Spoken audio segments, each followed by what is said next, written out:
Welcome to This Explainer.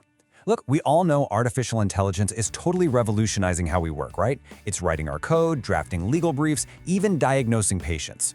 But today, we're diving into the data to investigate a really sneaky, high-stakes vulnerability in our modern workflows. We're going to see how the exact same tools designed to amplify our productivity might actually be silently rotting away elite human expertise. We're seeing the rise of what researchers are calling the AI expertise paradox. And it comes down to this. AI creates an illusion of understanding. Historically, expertise is built through what we call productive struggle. Early career professionals wrestling with raw data, testing methods, hitting dead ends, navigating edge cases. But today, novices can just instantly generate this masterful output using AI. And by doing that, they completely bypass the struggle. It's literally like relying strictly on a GPS to drive everywhere. Sure, you get to your destination way faster, but you never actually learn the layout of the city. You get the right answer, but you completely fail to build the mental models you actually need for deep, master-level judgment. So what does this all mean for us? Well, if AI instantly makes novices look like seasoned pros, who exactly becomes the expert of tomorrow? Let's really dive into this, because if we aren't building foundational skills today, we are speeding toward a massive leadership gap when these AI systems inevitably hit their limits. When all the easy answers are automated, we're still going to need experts who can make incredibly tough decisions under uncertainty, interrogate flawed data, and actually steer the ship. Section 1. Capability Comprehension, the cognitive gap. Let's break down exactly what this tension is doing to our brains. Here is the absolute core of the issue. We have to clearly distinguish between true cognitive amplification and dangerous cognitive delegation. In an amplification regime, your intellect is getting a boost. The human AI team achieves superior results, but the crucial part is that the human's independent capability remains totally intact or even improves. Delegation, on the flip side, is where we structurally surrender our reasoning. The AI takes over the cognitive heavy lifting, the artificial side dominates, and the human's unaided performance actually degrades. When you hand over the cognitive keys and delegate that reasoning, you get this massive, immediate spike in assisted performance. The task gets done flawlessly and super fast. But underneath that shiny surface, your internal understanding is silently rotting away. Because the AI is supplying all the intermediate logic steps, you stop internalizing the causal chain of the task.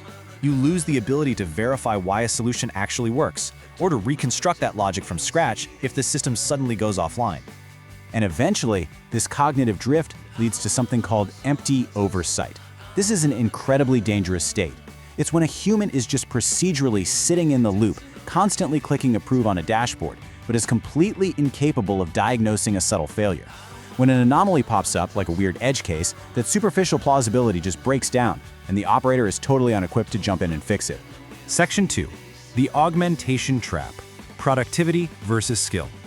Okay, so if cognitive delegation is that dangerous, why are so many highly capable organizations just eagerly rushing right into it?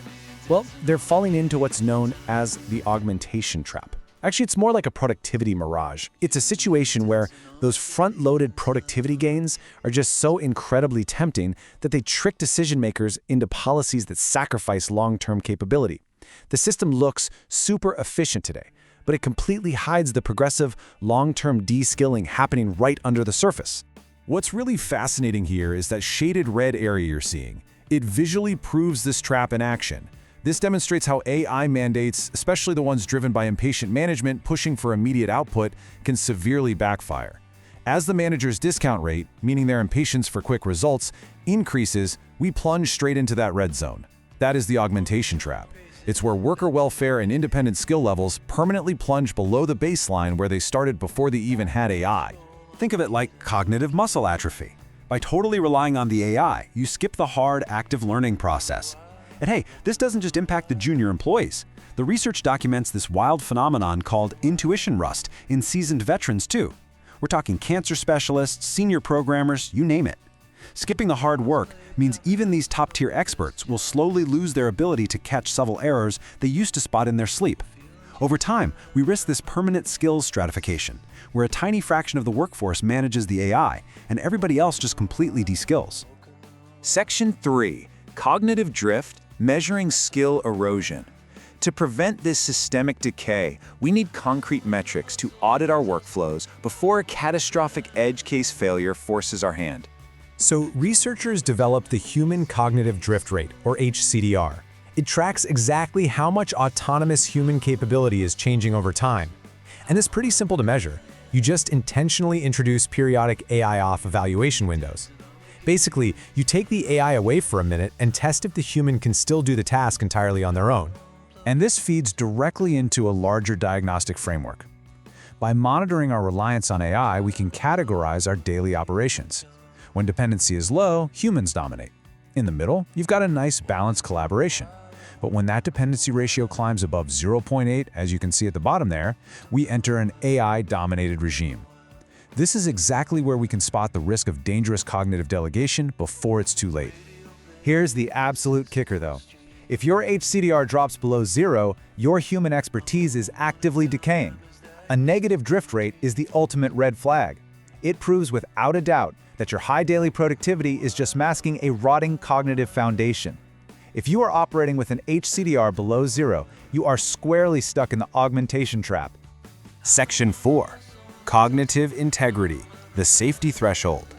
Once we measure that drift, how do we actually establish a safety net to make sure humans stay in meaningful control? We have to enforce what's called a cognitive integrity threshold, or CIT. Now, this isn't about being anti-AI or rejecting the tools. It's about identifying the absolute bare minimum understanding a human must retain to responsibly govern an automated system. It ensures that the speed of your automation doesn't outpace your capacity to comprehend, verify, and actually step in when things inevitably go sideways. Defending this threshold really comes down to 3 structural steps. First up, verification capacity.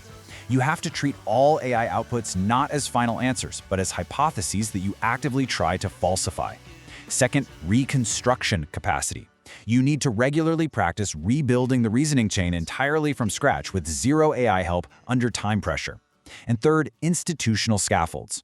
Organizations have to implement periodic, low-burden checks, like those AI off windows we mentioned, to constantly audit their teams for any cognitive drift. We are entering an era of absolutely unprecedented productivity, but we have to fiercely protect our own mental architecture. So as you integrate these insanely powerful tools into your daily workflow, I want you to ask yourself, are you truly amplifying your intellect, or are you just silently delegating your judgment? Because when the system eventually fails, and for sure it will, you have to be the ultimate safety net. Will you still know how to think? Thanks so much for joining me for this explainer, and I highly encourage you to take a hard look at your own workflows this week.